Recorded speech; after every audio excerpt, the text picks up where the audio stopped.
వేణుస్వామిని ఎంత అల్లరి చేయాలో అంత అల్లరి చేశారు. పచ్చ మీడియా చూసాము, పచ్చ మీడియా, టీడీపీ వాళ్ళు, జనసేన వాళ్ళు.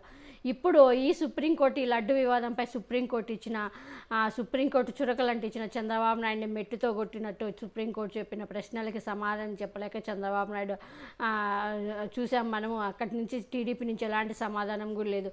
ఇప్పుడు ఈ సుప్రీంకోర్టు చంద్రబాబు నాయుడిని మందించిన వ్యాఖ్యలపై వేణుస్వామి భార్య కూడా, వాణి గారు కూడా స్పందించారు.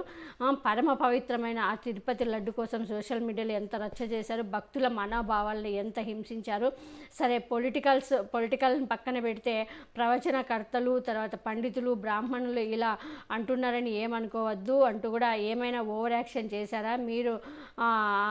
పక్షాక్షాప శ్లోకాలు అంట, తర్వాత చాలా పవన్ కళ్యాణ్ ఉద్దేశించి చాలా వాళ్ళే కనిపెట్టేసి ఆ శ్లోకాలు చెప్పించేసి మామూలు రచ్చ చేయలేదు. ఎంతమంది భక్తుల మనోభావాలతో ఆడుకున్నారో తెలుసు, అందరూ చూశారు కదా.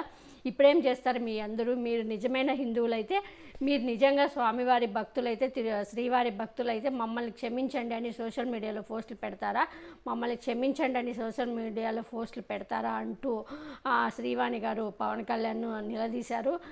ప్రస్తుతం ఇప్పుడు ఆమె పెట్టిన వీడియో వైరల్ అవుతుంది.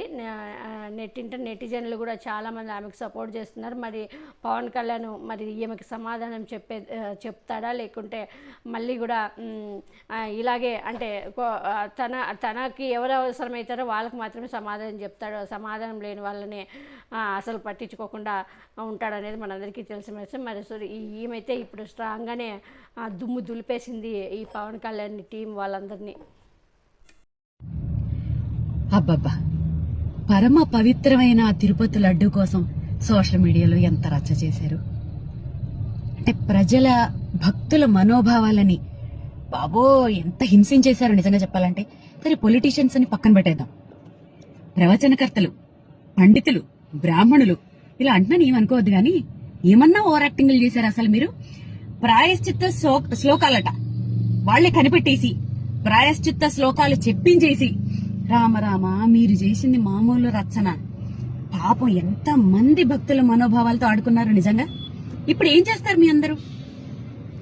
మరి ఇప్పుడు మీరు నిజమైన హిందువులైతే, మీరు నిజంగా వెంకటేశ్వర స్వామి భక్తులైతే అదే నోటితో సోషల్ మీడియాలో మమ్మల్ని క్షమించండి అని పోస్టులు పెడతారా?